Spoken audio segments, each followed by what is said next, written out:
Yan, so mga ka-network, no, so review tayo ng power tire. So 1 year review. Actually hindi 1 year, sa June pa ito magwa 1 year. So ito honest review lang na naramdaman ko sa power tire. Ulit lagi ko sinasabi sa mga review ko, ang power tire po ay nylon. So ibig sabihin ng nylon ay ano siya, hard compound. So automatic by default hindi siya makapit.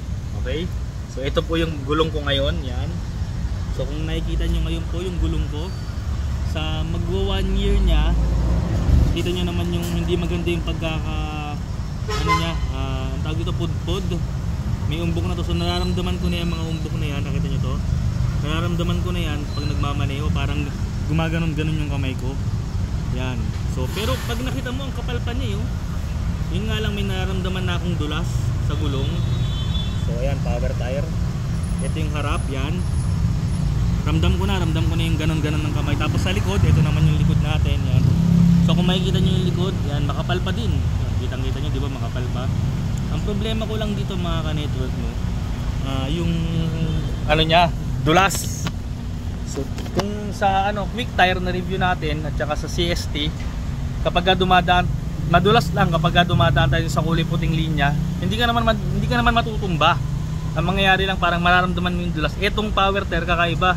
Pag kukurba ka ng konti, kahit 40 lang yung takbo mo, feeling mo dudulas ka na. Pero hindi ka tutumba, feeling mo lang, ramdam mo di ba? Alam niyo naman mga network, yung pakiramdam na ay malapit na ako dumalas, babagalan ko na. Parang ganun yung pakiramdam dito ngayon sa power tire kong gulong. Mag-1 year na sa June.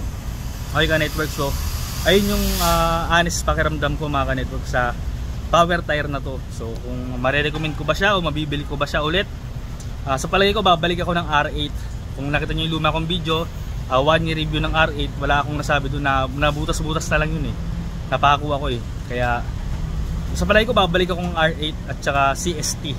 Sa CST naman ang naging problema ko yung gilid nagbibitak. Itong power tire wala akong problema sa pagkapudpod, makapal pa, mag 1 year na. Ang problema ko lang hindi balance.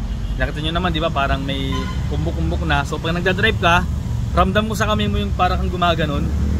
Yan. Tapos pag kukurba ka, madulas. Actually sobrang bagal ko na magpatakbo nagte-30 na lang ako 30-40 na lang So 20 ganon. 20 sobrang bagal na pero pag kukurba ka, talagang sobrang bagal ko Tapos pag nagpepreno ako, hindi ako combi. Pero nasanay ako pag nagbabike, yung pinag-alternate na ganun yung daliri. Dito ramdam ko yung parang yung likod parang gaganon ng konti. So hindi na okay yung pakiramdam.